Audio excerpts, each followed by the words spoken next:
Nous avons le plaisir aussi de recevoir ce soir Fethi Bensama. Je me souviens, Fethi, tu étais venue, tu nous as rendu visite pour tes travaux plusieurs fois. Et une de ces fois, je crois bien que c'était pour cette revue Intersigne, tu avais eu la gentillesse de nous dire que c'était ici un lieu de conversation. Oui. Et que le salon, c'était l'art de la conversation.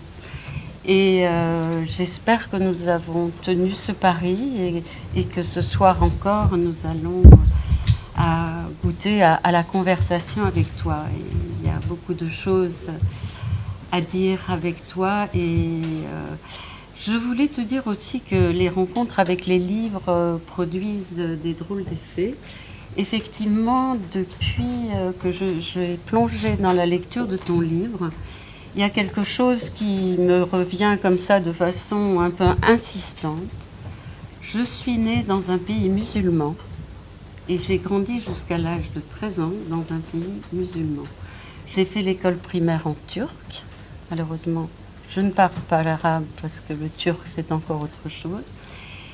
Et j'ai donc connu la Turquie laïque de Mustafa Kemal, dont vous voyez d'ailleurs l'image là, qu'on prend toujours pour mon grand-père. Et donc cette phrase m'est revenue comme ça de façon insistante et je me suis rendu compte que jamais je ne me l'étais formulée de cette manière-là. Je suis née et j'ai grandi jusqu'à l'âge de 13 ans dans un pays musulman. Je dois dire que la question des religions m'est apparue quand je suis arrivée en Europe et que quelque chose de ma judéité a été nommé.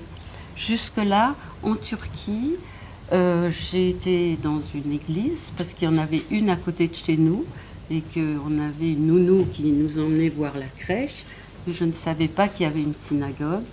Bien sûr, les mosquées, on les voyait, si belles, et puis c'était des lieux de visite.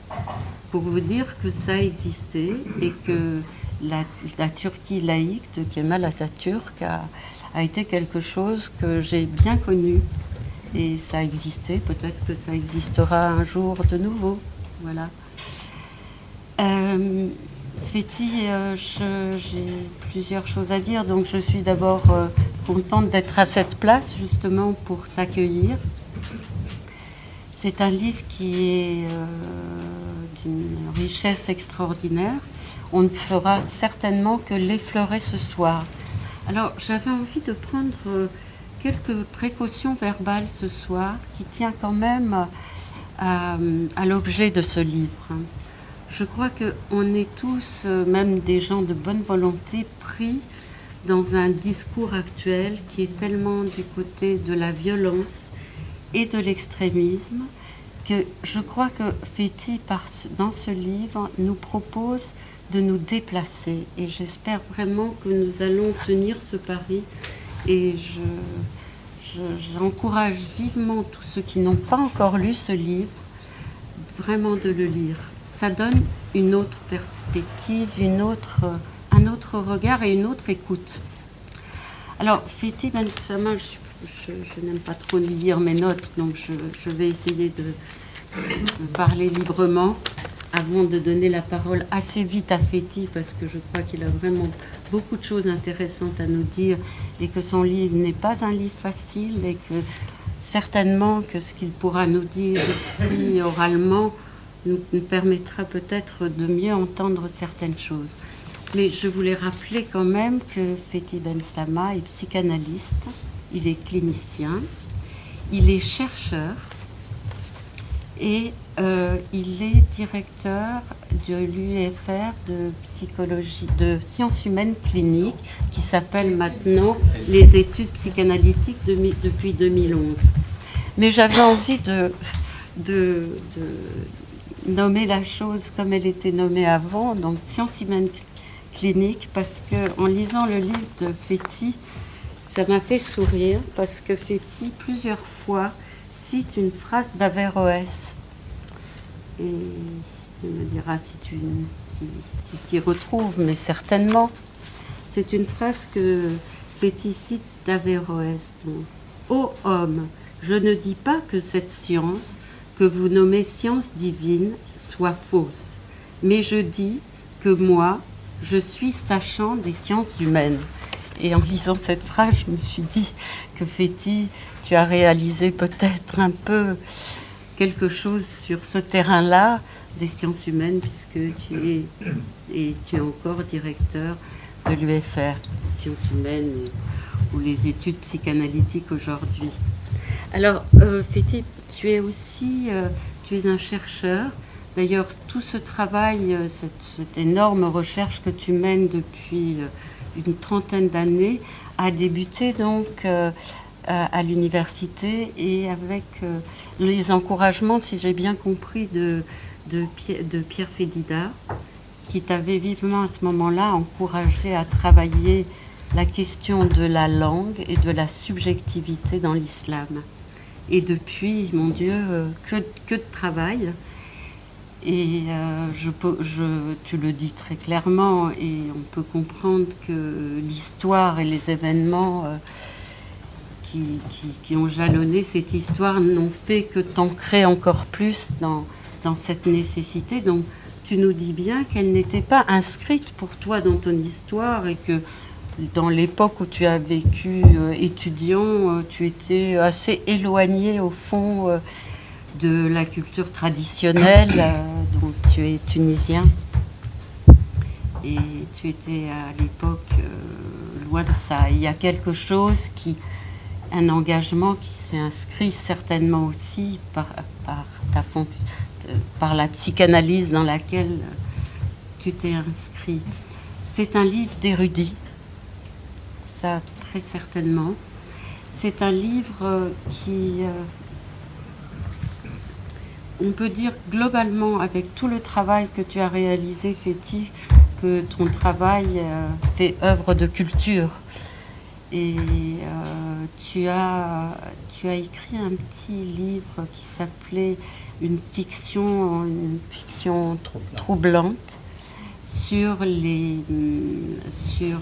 l'affaire Rushdie, de Salman Rushdie. Et ce livre vraiment déjà nous alertait sur des choses qui malheureusement n'ont fait que se réaliser.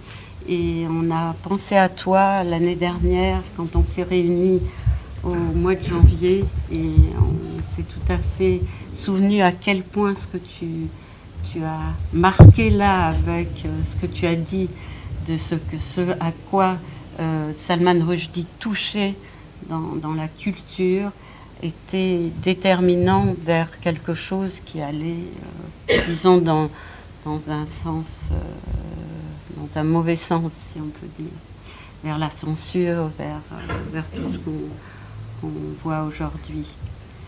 Alors, Féti, on t'a reçu aussi en dernier, je crois, pour la psychanalyse à l'épreuve de l'islam. Et alors, le travail de Féti dans ce livre s'inscrit dans quelque chose que Féti nomme, et quelques autres, je l'ai entendu dans la bouche de René Major, la géopsychie. Alors effectivement, tu nous en diras peut-être quelque chose, mais tu dis bien qu'il t'a semblé que dans notre domaine, il était important qu'on trouve une façon nouvelle d'analyser ce qui se passe entre un sujet et le monde. Et disons que tout ce travail s'inscrit effectivement dans ce que tu appelles la géopsychanalyse. Alors, le travail de Féti il y a deux directions dans le travail de Féti. Une direction clairement où il s'intéresse à la crise et à la question de l'islam aujourd'hui, et une partie où il étudie les textes fondateurs, mytho-théologiques de l'islam. Alors, il est très important de le dire, enfin, Féti nous dira tout ça, mais je crois que c'est très important ce que Féti note. Il y a l'islam comme religion, et il y a l'islam, la culture et la civilisation islamique. Et Féti, dans son travail, bien évidemment, articule essaye d'articuler les deux, et bien sûr ces références, la culture, la civilisation islamique a ses poètes, ses écrivains, ses philosophes, dont Féti cite à plusieurs reprises dans ce livre. Alors, il y a quelque chose auquel je tiens beaucoup, que j'ai envie de dire.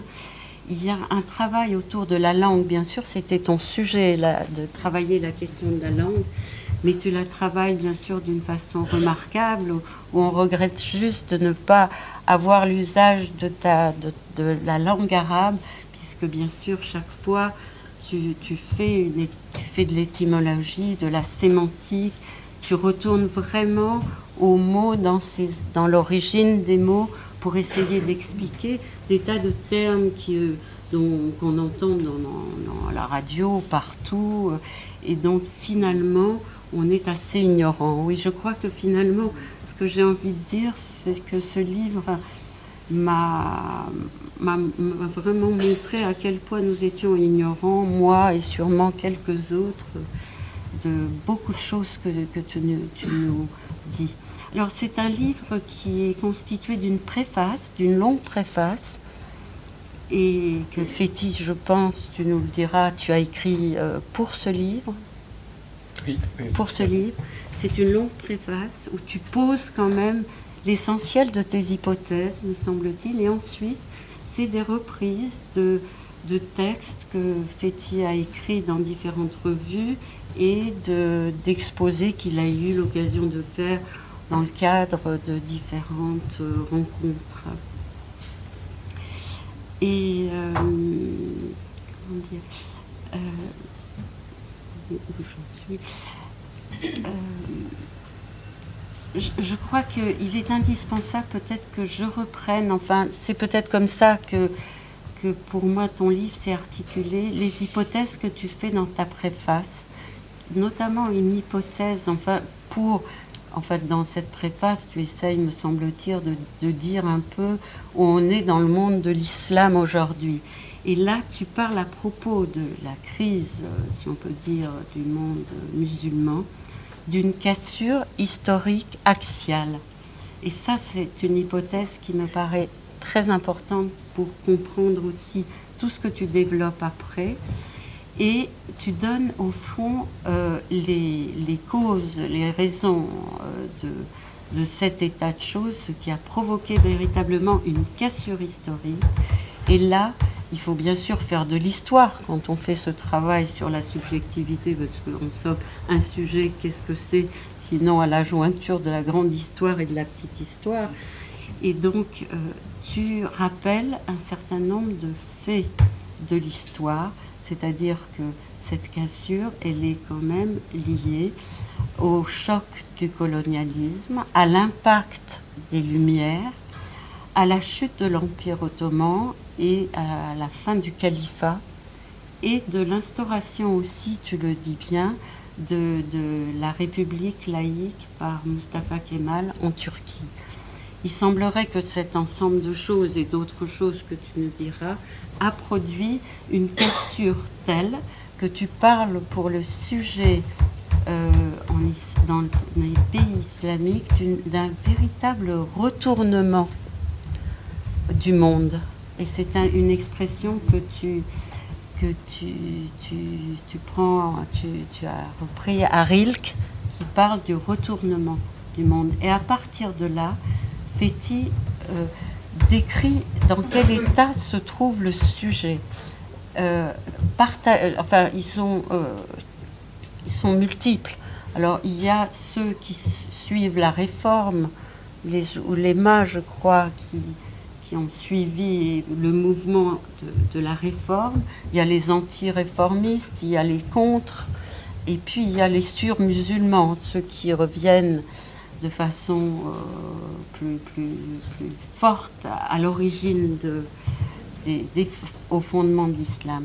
Et avec ça, tu dis bien combien finalement les fondements symboliques et les structures symboliques et éthiques ont été totalement bouleversés. Et c'est de ce sujet, me semble-t-il, que tu parles tout au long de ton livre, avec des points que tu développes qui, pour nous, bien sûr, sont très intéressants et j'espère qu'on les reprendra. Je voulais dire un mot aussi, parce que tu nous éclaires aussi sur la question des attentats suicides. Tu les resitues, tu rappelles des choses indispensables, mais qu'on a oubliées ou qu'on n'a jamais su, entre les chiites et les sunnites. Et qu'est-ce qui fait le propre de ces attentats suicides? Comment on peut les expliquer? Et Fethi insiste bien sûr beaucoup sur le fait qu'expliquer n'est pas justifier. Mais il faut éclairer, savoir un petit peu d'où ça vient, comment ça s'est construit. Et c'est ce que Fethi fait. Alors, il y a deux autres choses, Fethi, si tu veux bien, sur lesquelles j'ai envie de revenir pour que tu puisses nous éclairer. Il y a une question très importante sur la question du Père et de Dieu dans l'islam. Et Fethi nous dit des choses que l'on ignorait sur le Dieu de l'islam, qui n'est pas le Père comme dans les deux autres religions. Le Dieu de l'islam est une parfaite abstraction, d'après ce que nous dit Fethi, qui est créateur mais pas procréateur. Le Père est procréateur et Dieu est le créateur. Et Fethi insiste beaucoup là-dessus parce qu'il semblerait que c'est quelque chose qu'on n'a pas noté dans l'histoire, enfin dans tout ce qui a pu être écrit. Et Fethi là pointe quelque chose qui, semblerait-il, n'avait pas été perçu. Et il nous dit quelque chose, et là j'aimerais vraiment entendre Fethi là-dessus. Fethi dit d'une certaine manière qu'à part quelques personnes, quelques musulmans, les musulmans n'auraient pas soutenu ce que c'est que cette chose-là d'avoir à l'origine donc un Dieu qui est d'une telle abstraction complètement désexualisée, tu dis, quelque chose de très singulier et qui est le propre de l'islam. Voilà. Et une autre question, bien sûr, mais celle-là, je pense que tu en parleras, celle de la question du sujet de l'inconscient dans l'islam, à quelles conditions on peut en parler et comment on peut l'articuler à l'histoire, à la langue, à ce qu'on peut entendre dans la langue arabe qui permet de poser le sujet. Et je voudrais en dernier te dire aussi que j'ai l'impression que tu es vraiment dans le mouvement de Freud, dans la lignée de Freud, qui a quand même, au moment justement qui a réagi aux événements de l'histoire, c'est-à-dire à la montée, à l'arrivée du nazisme, avec son Moïse et le monothéisme, c'est-à-dire en retournant aux origines de l'histoire, au moment où on était en train de rentrer dans ce qu'on sait du nazisme. Voilà, Fethi.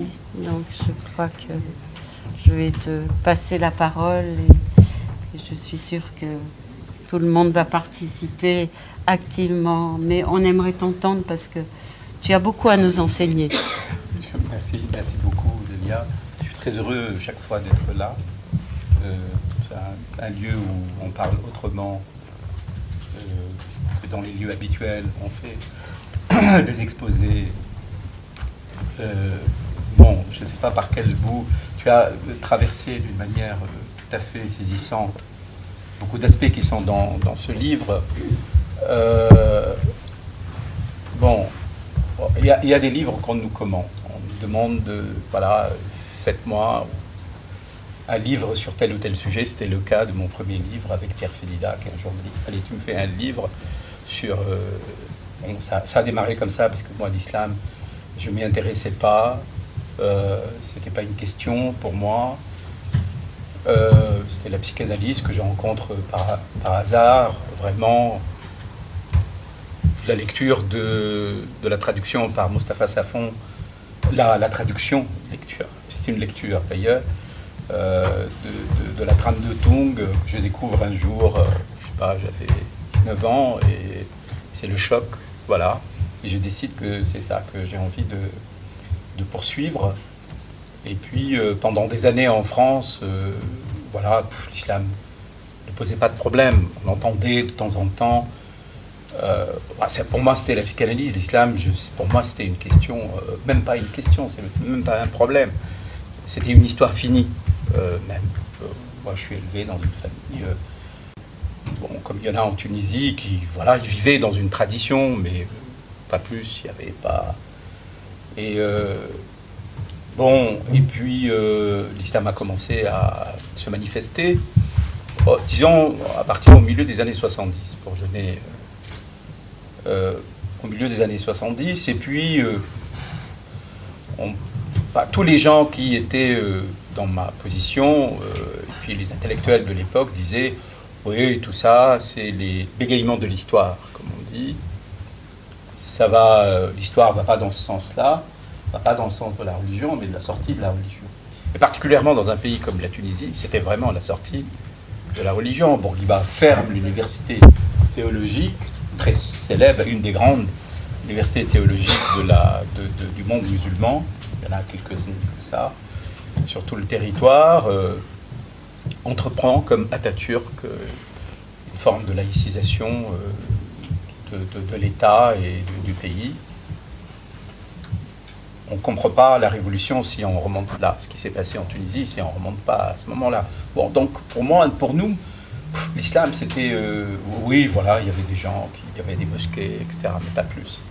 Bon, et puis, petit à petit, ça a insisté, on a commencé à voir des effets. À ce moment-là, moi, j'avais pas envie de travailler sur ça, parce que j'en savais rien, d'abord. Et jusqu'à l'année 2 ans avant l'affaire Rochdi, Pierre Fedida me dit, écoute, là, il faut que tu travailles sur ça. Je vais faire quelque chose. Et en effet, j'ai fait un premier livre. Et quand il sort juste pile avec l'affaire Rochdi. Bon. Et donc, à partir de ce moment-là, en fait, ce qui s'est passé, au fond, je dis toujours cette phrase-là, l'islam a commencé à s'occuper de nous, donc j'ai décidé de m'occuper de lui. Parce que ça me paraissait tout à coup évident qu'on ne pouvait plus échapper à ce qui est en train de se passer. Et qu'il y a quelque chose qui se passe dans ce monde-là qui va être durable. Parce que je l'ai vu. Je travaillais à la banlieue, j'étais dans une consultation de l'aide sociale à l'enfance, et je voyais les transformations, les gens, comment ils changeaient, comment ils passaient dans une forme, en effet, davantage religieuse. On a dit identitaire, on a parlé d'intégrisme, etc. Et c'est vrai, il y a eu des changements que je pouvais voir concrètement. Bon, voilà, ça a commencé comme ça. Donc il y a quelque chose de contingent, et puis rattrapé par la nécessité de l'histoire. Alors, pour revenir à ce livre, alors je disais, il y a les livres qu'on commente, il y a les livres qu'on se commande à soi-même. On se dit, je vais faire un livre sur un sujet. C'est le cas pour la psychanalyse à l'épreuve de l'islam, où il m'a semblé que c'était peut-être intéressant d'aller mettre la psychanalyse à l'épreuve de ce monothéisme-là.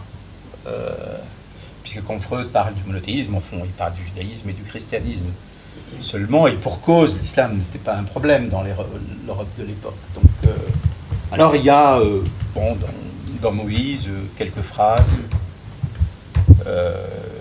qui ne sont pas inintéressantes d'ailleurs, sur lesquelles je pourrais revenir. Mais je crois que Freud, à ce moment-là... j'ai essayé de voir quelles étaient les sources de Freud, parce que j'ai essayé de pister. Franchement, j'ai pas trouvé, mais à l'époque, l'orientalisme allemand était très, très fort. Et je ne sais pas où est-ce qu'il a eu ses sources. En tout cas, il dit des choses. Et ça lui est apparu déjà, à mon avis, à ce moment-là, quelque chose qui ne rentrait pas dans la théorie du père, à mon avis. Il n'arrivait pas à le faire... je pourrais en parler après. Bon, donc, ce livre-là, ce n'est pas un livre qu'on m'a commandé, ce n'est pas un livre que je me suis commandé, ou presque à moitié. On écrit des tas de choses tout au long de plusieurs années, et puis un jour, je me suis dit, mais qu'est-ce que j'ai fait depuis 15 ans Et j'ai commencé à regarder les textes que j'ai écrits, certaines conférences. J'ai pas tout mis parce qu'il y en avait beaucoup. Et tout à coup, ce qui m'avait frappé, c'est qu'en fait, pendant toutes ces années-là, j'étais dans la guerre. J'étais dans une guerre et je faisais partie de cette guerre. je la faisais moi-même, et que ce qui m'est paru évident, bizarrement, bon, ça peut vous paraître bizarre aujourd'hui, c'est que il y a une guerre civile à l'intérieur du monde musulman. Une guerre civile, d'ailleurs vous n'entendez pas parler de ça, hein, on dit il y a les islamistes, mais il y a une guerre civile. Et cette guerre civile a en effet commencé dans les années 70. Je ne vais pas aborder la question géopolitique parce qu'elle est très importante. Si je vous dis par exemple que, mais juste pour expédier cette question-là, mais elle est importante, parce qu'on ne peut pas faire comme ça les choses sans... L'Arabie Saoudite dépense 90 milliards de dollars pendant 40 ans pour financer les mouvements islamistes, qui n'existaient pas dans les années 70, ça n'existait pas. Donc c'est un élément très important. Ça rentre dans la guerre froide, ça rentre dans le pacte avec les États-Unis, etc. Mais je laisse cet aspect de côté. Et donc le constat de la guerre, et tout à coup il m'est apparu d'une manière assez claire, qu'il y a plusieurs aspects de cette guerre. Il y a un aspect géopolitique, des luttes à l'intérieur de classes sociales, etc. Mais il y a un aspect qui est très important, dont on ne parle pas, c'est cette dimension de la subjectivité. C'est-à-dire que je m'aperçois que des gens qui vivent dans le même pays, dans la même famille, dans, comment dire, qui mangent à la même table, ne partagent plus les mêmes références, les mêmes valeurs, n'entendent pas la question du rapport à la loi de la même manière, des lois. C'est-à-dire certains pensent que voilà, ils sont assujettis à la loi religieuse, d'autres pas du tout. Ils ne s'habillent plus pas de la même façon. Ils ne se reconnaissent pas dépendants du même rapport à l'autre et aux autres. Et ils vivent ensemble. Ils vivent ensemble, ils ne sont pas d'accord, et ils peuvent coexister, mais c'est une coexistence vraiment dans laquelle il y a beaucoup d'inimité, plus que du désaccord, à la limite, justement, de la guerre, et précisément, dans certains pays, cette guerre a éclaté. Et vous avez plusieurs pays dans lesquels la guerre civile a éclaté, et dans ces guerres civiles, ce sont des gens qui sont du même quartier, de la même famille, qui se posent, qui s'entretuent. Et qui ne se pensent pas, donc, ne pensent pas leur être de sujet de la même manière. Ils sont opposés. Voilà. C'est ce constat, tout à coup, qui m'a sauté aux yeux. Et à partir de ce moment-là, bon, ça apparaît dans tous ces textes, parce que je n'ai fait que parler de cela, au fond, tout le temps. Étant finalement, je suis un laïc, donc dans mes textes, je défendais une vision sécularisée. J'essaie de démonter le mythe identitaire de l'islamisme, parce que c'est un mythe identitaire, bon, qui s'est construit... alors, voilà, j'ai dit les années 70, mais justement, il y a une des questions que je me suis posée, mais quand a commencé cette guerre? Quel moment? Bon. Et à ce moment-là, je me suis mis à faire un travail d'historien, tout simplement, puisque, bizarrement, les historiens ne parlent pas de cette guerre. C'est très bizarre, alors qu'elle est... Alors aujourd'hui, ils commencent un peu à se dire, bon, bah, on va essayer de revenir... Alors, voilà, j'ai essayé vraiment de faire l'apprenti historien pour essayer de voir quand on peut commencer à voir les origines de cette guerre. Et archives, etc., je vous passe les... Et là, ce qui m'apparaît vraiment d'une manière frappante, c'est que, évidemment, c'est l'entrée des Lumières, ce que tu as dit, l'entrée des Lumières dans le monde musulman, entrée violente, très violente. Bon, l'expédition de Napoléon, 1798, au Caire, peut être prise comme vraiment un moment, mais il y a eu d'autres. Il y a la France, 1830 en Algérie. Mais enfin, Napoléon, c'est vraiment les Lumières, parce qu'il arrive avec une armada militaire et une armada scientifique. Voilà. Alors, je vous raconte une anecdote que je rapporte, elle est très intéressante. Napoléon arrive, c'est très facile, il a une armée moderne de l'époque, il fait des massacres épouvantables, alors qu'il ne fait pas des massacres d'habitude. Enfin, il y a la guerre, mais quand les gens se rendent, il ne massacre pas. Mais là, il fait un massacre, et puis il réunit les autorités religieuses du Caire, et il leur tient le discours suivant. Il leur dit, bon, vous étiez une grande civilisation, mais aujourd'hui, vous n'avez plus rien. Moi, je vous amène la civilisation. Plus rien. Vous avez oublié même votre civilisation. Il dit comme ça. Qu'est-ce que vous avez aujourd'hui d'important? Il y a le grand cheikh du Caire, il lui dit, nous avons le Coran. Et Napoléon lui dit, mais est-ce que dans le Coran, il y a de quoi fabriquer des canons? Et tous les cheikhs qui étaient présents lui disent oui. Tous. Je ne sais pas ce que Napoléon a fait, le compte-rendu de la réunion ne dit pas. Mais là, c'était déjà posé tout ce qui allait se passer. C'est-à-dire, voilà, l'affrontement était, je crois, dans cette intervention de Napoléon, était posé. En fait, ce qui va se passer, c'est que malgré la violence de l'occupation, il y a des musulmans qui vont devenir des partisans des Lumières. Ils vont devenir partisans des Lumières pour une raison qui est une raison politique, parce qu'ils pensent que l'Occident a inventé. C'est pas tout à fait, c'est pas la technique qui les intéresse, c'est secondaire.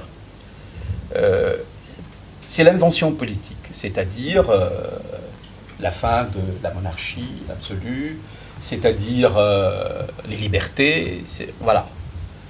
Et donc il y a un mouvement des partisans des Lumières qui va commencer à se constituer et qui est fait, disons, ce sont, je dirais, d'ailleurs des élites religieuses, ce sont des théologiens, qui sont les gens les plus cultivés, qui vont comprendre que là, il y a quelque chose qui s'est passé et qu'il y a un nouveau apport qu'il faut récupérer. Et ces théologiens qui enseignent dans l'université théologique de Lazare, par exemple, dès qu'il y a des écoles occidentales qui vont s'installer, ils ne vont plus mettre leurs enfants dans les écoles théologiques où ils enseignent, ils vont les mettre dans les écoles occidentales. Tout en se disant, mais vous trouvez ce genre de... Mais est-ce qu'ils vont continuer à être musulmans? Et donc, mais ils prennent cette décision. Et si vous prenez toute la génération, au fond, je dirais, de la génération qui est avant la mienne, et la génération de mes grands-parents, ce sont des gens qui ont quitté l'instruction religieuse pour aller... une partie de l'élite, donc va... elle est convaincue que là, que l'Occident amène quelque chose qui est intéressant, malgré l'occupation, malgré le colonialisme, etc. Là, il y a quelque chose qu'il faut reprendre. À ce moment-là, apparaissent des gens qui sont contre les Lumières, très clairement. Et il va y avoir une lutte à la boîte de débat, mais la lutte s'envenime.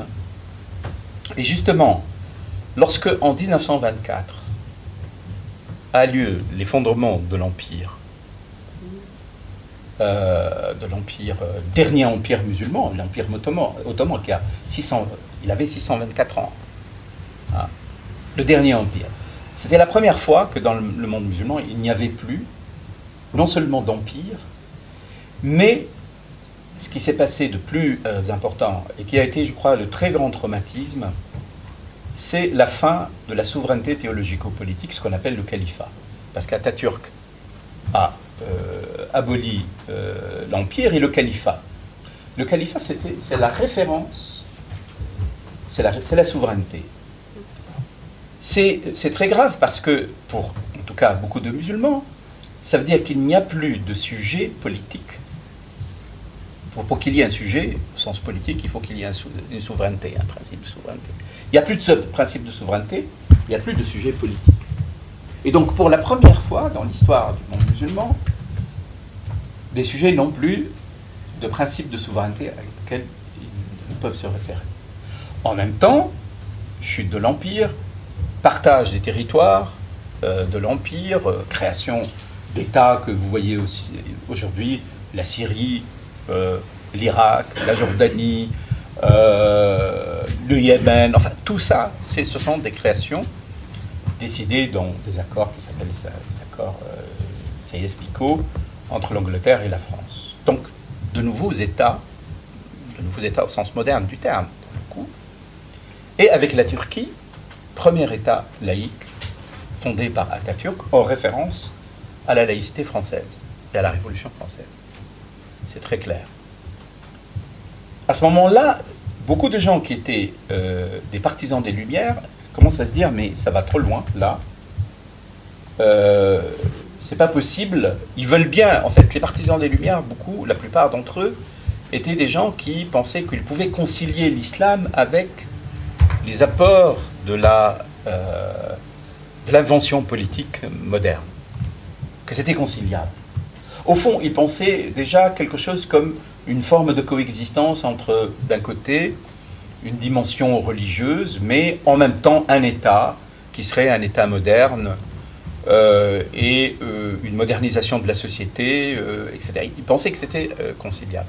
Mais quand arrive la chute de l'Empire et l'instauration du premier État laïque, là, ils commencent à se dire c'est fini de l'islam. Donc l'islam est terminé.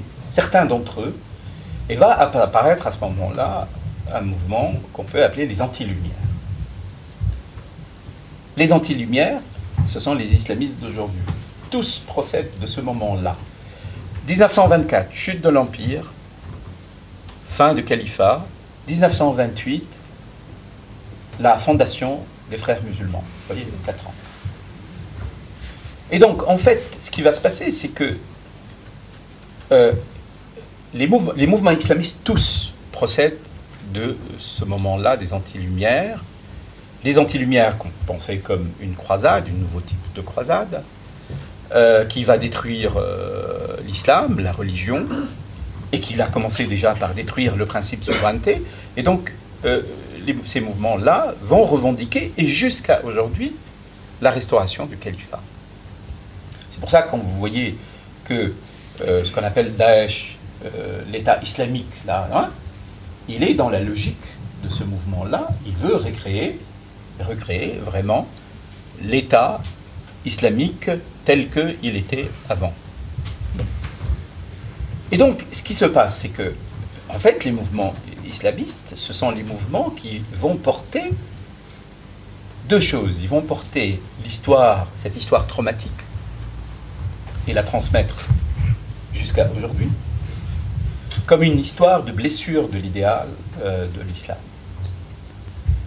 Et ce qu'ils vont faire, au fond, ils vont identifier les malheurs actuels des sociétés de ce monde, et ce sont des malheurs bien réels. Les États nationaux qui ont été créés à partir du colonialisme ont tous échoué à peu près à répondre aux besoins de leur population. Répression, dictature, abandon des gens, sauf quelques cas, vraiment très rares. Tout le reste, une explosion démographique absolument folle, dont ils se servaient pour faire les guerres entre eux, des populations qui sont, au fond, la guerre a été faite à ces populations, en réalité, là. Et donc les islamistes vont venir identifier la blessure de l'idéal islamique à l'état actuel de ces sociétés et de ces populations-là. Et c'est ça qui fait qu'ils vont trouver adhésion à cette cause-là. Donc il y a quelque chose de politique, pas seulement religieux, mais politique. Politique au sens où les États nationaux qui ont été créés ont échoué à répondre à l'individu, au nouvel individu national qui a vu le jour et qui se trouve dans des états de détresse. Aujourd'hui, il suffit d'aller faire un tour pour voir ce que c'est. Vous avez un pays comme par exemple, je ne sais pas moi, l'Égypte, qui est le plus grand pays arabe, c'est Le Caire était 4 millions de Kairotes en 1960. Aujourd'hui, ils sont 18 millions. Il y a des gens qui habitent dans les cimetières. Tous les ans, je parle de cet aspect-là, parce qu'il faut parler un peu concret de la réalité. C'est réel, c'est un réel. Hein, la démographie, c'est vraiment... et vous avez 1 million d'enfants qui naissent tous les ans. Et voilà, c'est épouvantable. Les gens qui habitent dans les cimetières. Et vous avez comme ça des villes à l'infini avec des gens perdus où l'État n'exerce même pas son autorité, sauf d'une manière répressive. Voilà, donc, alors, je reviens à cet aspect des mouvements, à l'aspect vraiment qui me paraît toucher la question de la subjectivité du sujet. Il va y avoir donc, au fond, une élite qui se sécularise de plus en plus, qui accède au savoir, et qui, elle ne veut plus entendre parler d'un État théologico-politique, qui, pour elle, bon, la religion, voilà, bon, il faut qu'elle reste dans son coin, et puis... il y a une véritable guerre civile, avec des répressions, des assassinats de deux côtés. Par exemple, Nasser va pendre l'inventeur de la théorie des anti-lumières, qui s'appelle Elban. Il va le pendre en 1960. Et il va y avoir des assassinats de chaque côté, etc. Et donc la guerre civile s'installe à ce moment-là entre les partisans des Lumières et les alors, il n'y a plus de contre-lumières, parce que les contre-lumières se sont radicalisés, ils sont devenus des anti-lumières. Et la guerre a pris de plus en plus de l'ampleur jusqu'à aujourd'hui, avec évidemment toutes les interventions géopolitiques qui l'alimentent, etc. Ce qui est important à voir, c'est que cette guerre n'est pas une guerre fondamentalement.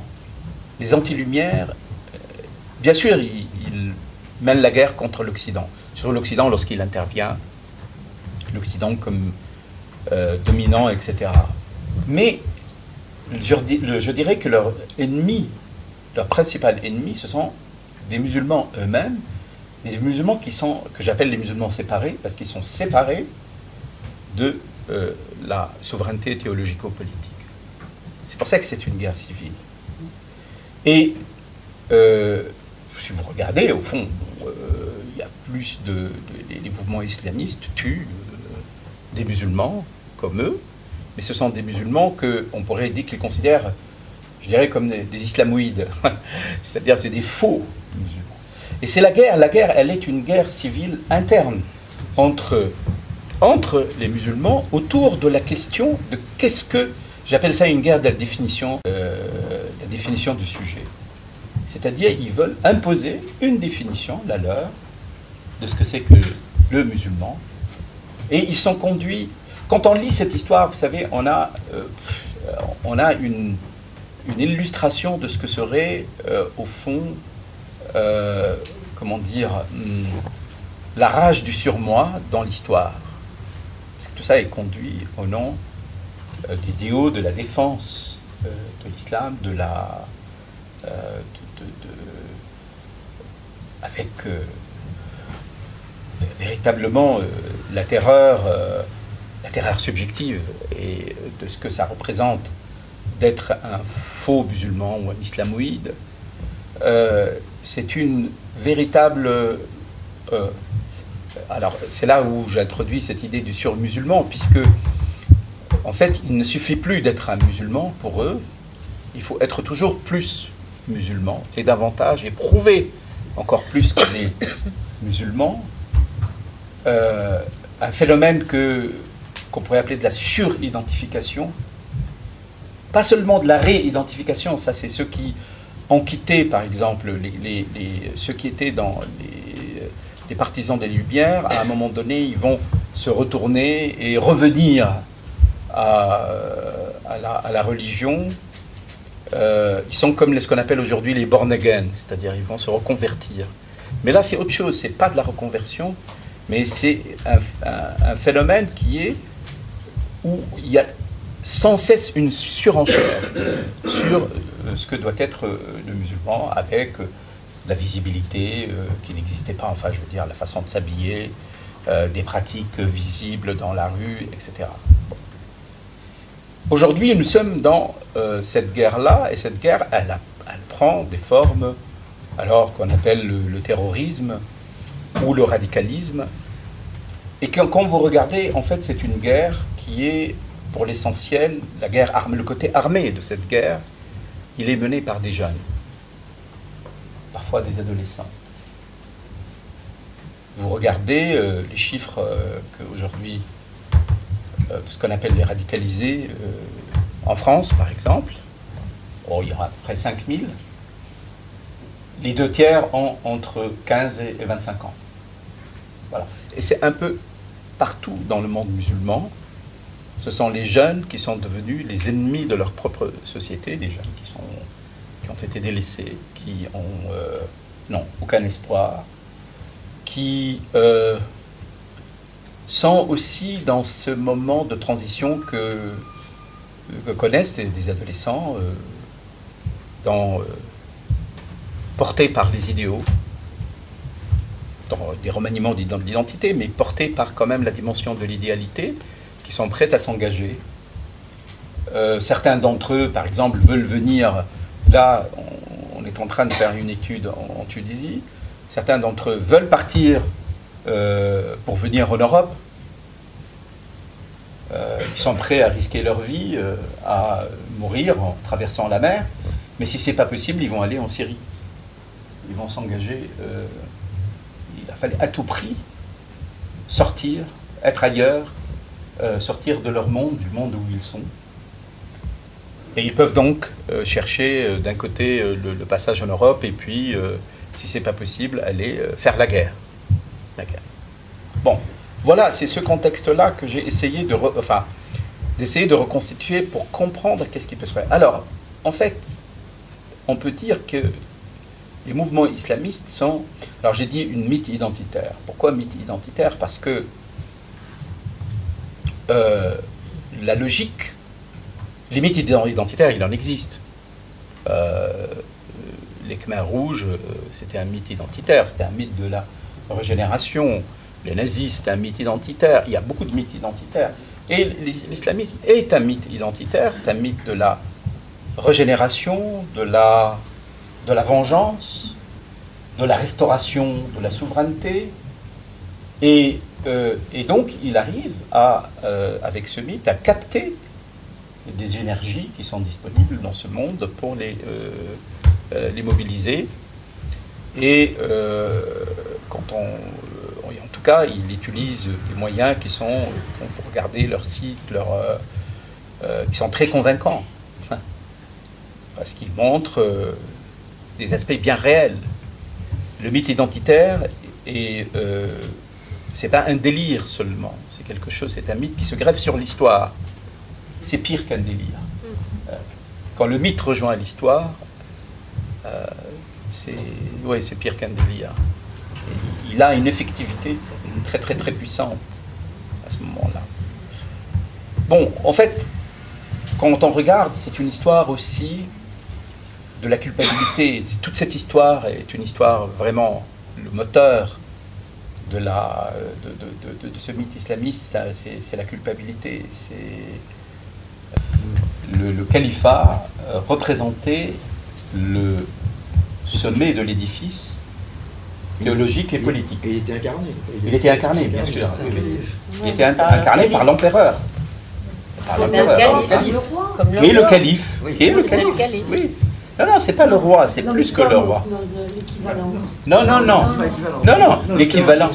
L'équivalent, ce serait l'équivalent, le pape, qui est en même temps un souverain. Parce que c'est l'instance religieuse. Mais en même temps, il ne faut pas comparer au pape, parce qu'il n'y a pas un ordre religieux, proprement parlé. Mais le calife, c'est celui de ce... Les califes, c'est quoi? Les califes, ce sont ceux qui ont succédé au prophète.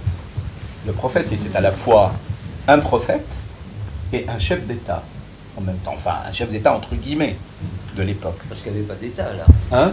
Au moment du prophète, il n'y a pas d'État. Non, il n'y avait pas d'État, mais il était, disons, un chef de guerre. Chef de guerre.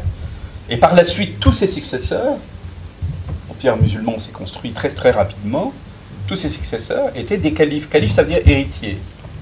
Héritier du prophète. Et donc, le calife était représenté symboliquement, mais dans la réalité aussi de l'exercice du pouvoir, la rencontre, enfin, la rencontre entre l'autorité religieuse suprême et l'autorité politique. C'est pour ça que je dis le principe de souveraineté théologico-politique. Et ça, donc, ça a duré jusqu'à 1924, c'est-à-dire 13 siècles à peu près. C'est quoi 1924? On peut dire qu'il y a deux grandes...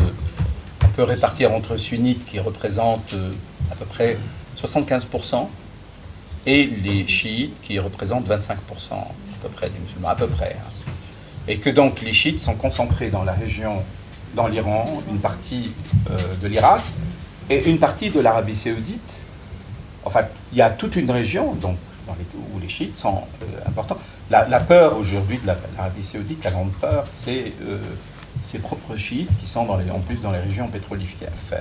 Bon, l'Iran, tous ces pays, tous ces États, l'Iran c'est un vieil État qui existe depuis l'État perse. Il y a des pays, l'Égypte.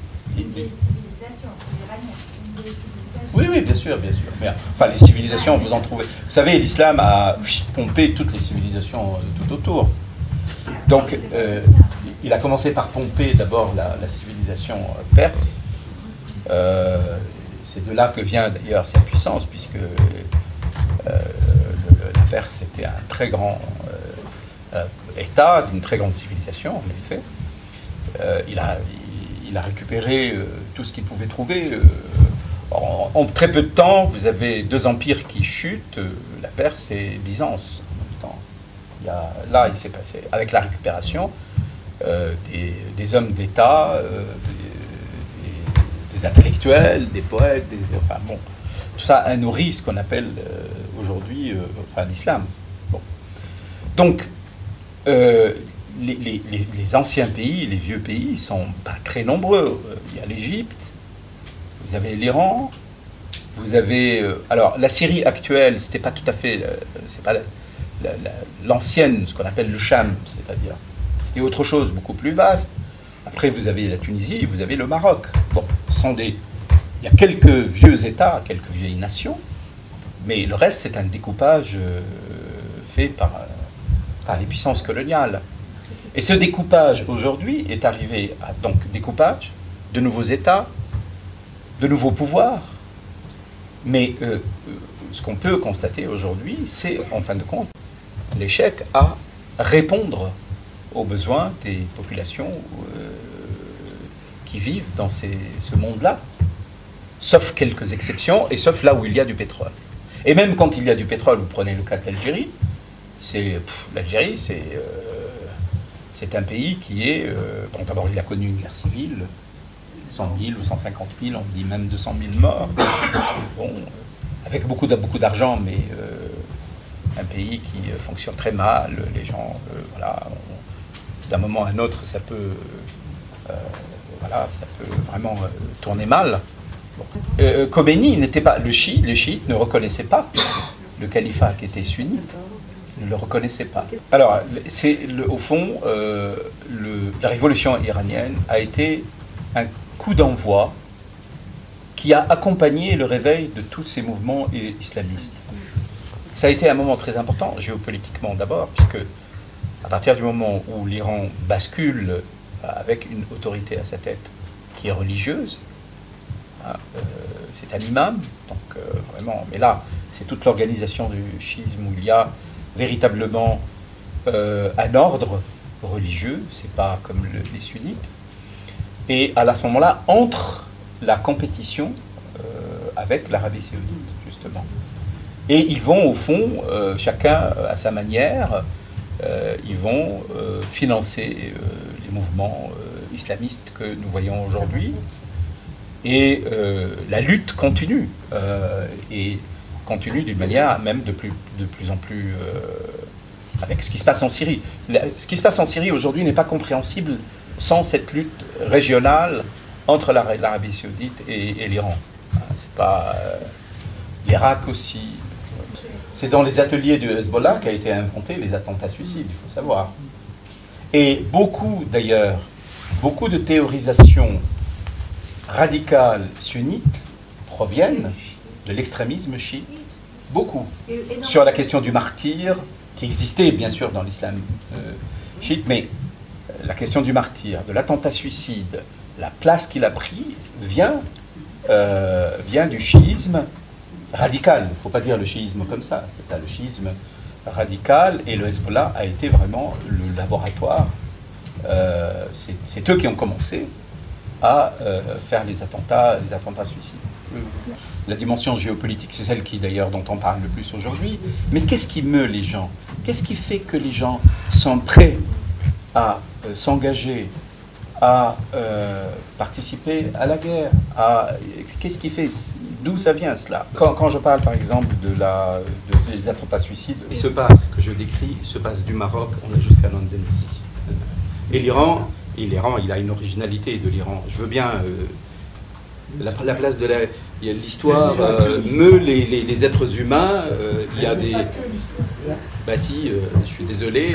Si aujourd'hui on vit en France, dans un pays qui est laïque, où il y a les conditions démocratiques pour pouvoir pratiquer la psychanalyse sans que un jour un policier vous frappe à la porte, il vous prenne, etc. Ça, c'est des conditions minimales. Quand les gens sont prêts à s'entretuer parce que ils pensent que voilà, ils ont Dieu avec eux, c'est une autre situation.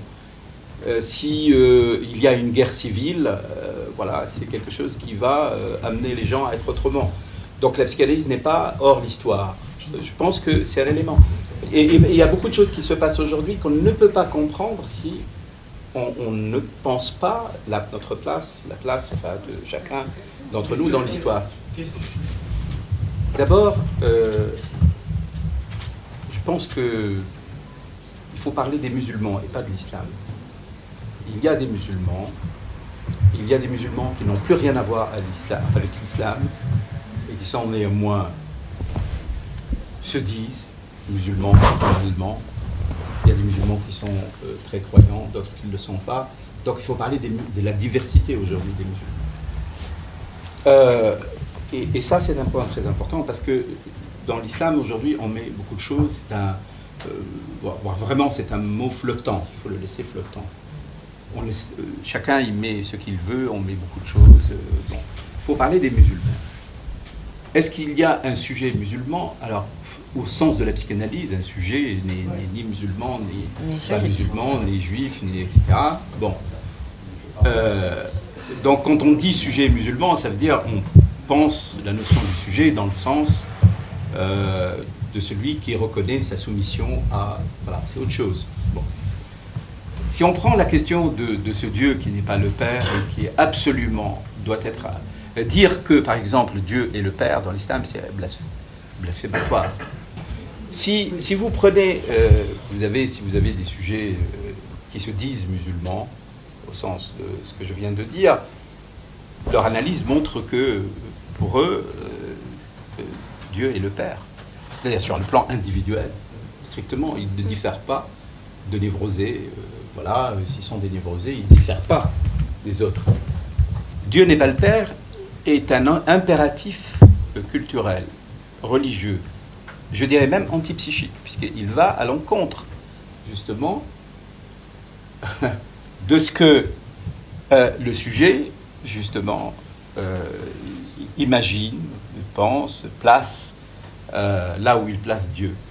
De la même façon que aimer son prochain est probablement aussi un impératif antipsychique insoutenable.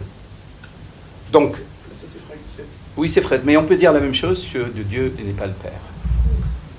On peut dire le Dieu n'est pas le Père dans l'islam et véritablement va à l'encontre de l'idée du Dieu imaginaire, finalement. Bon. Alors, je crois que ça, c'est quelque chose qui est difficile à soutenir. Et tout le monde ne peut pas le soutenir. Que à cette place-là, il n'y ait pas... au fond, on pourrait dire, vous avez des vides, moi je peux le reprendre. Bon. Les mystiques musulmans, la mystique musulmane proliféré d'une manière absolument extraordinaire, notamment la mystique iranienne. Oui, ben c'est vraiment justement à partir de ça, de cette place-là.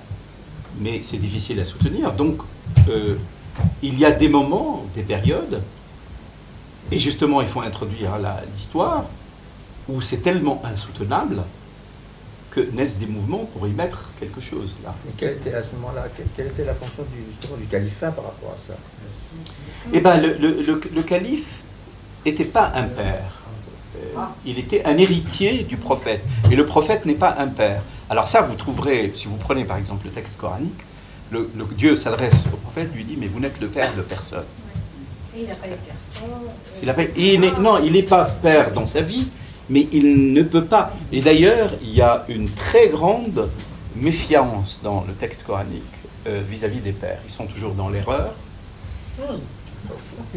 Faux. Les femmes le disent. Oui. Mais c'est une position. Il y a quand même une transmission, il y a quand même une puissance de la transmission qui fait l'évolution paternelle. Ben, oui, bien sûr, les sujets musulmans, névrosés, ils sont comme tout le monde. Mais ils sont confrontés, comme tous les névrosés, je veux dire. Bon, mais ils sont, et c'est là, ils sont confrontés à quelque chose d'impossible qui leur est demandé par le commandement religieux, si je peux dire, que Dieu n'est pas le père de personne, n'a pas engendré, il n'a pas été engendré. Et ça, comment ils y font? Certains arrivent à se débrouiller avec ça, ils en font quelque chose. C'est pour ça que, des fois, je peux dire que, voilà, l'islam est, au fond, comme beaucoup de religions monothéistes, peut favoriser l'athéisme. On va peut-être s'arrêter là. Je crois que là...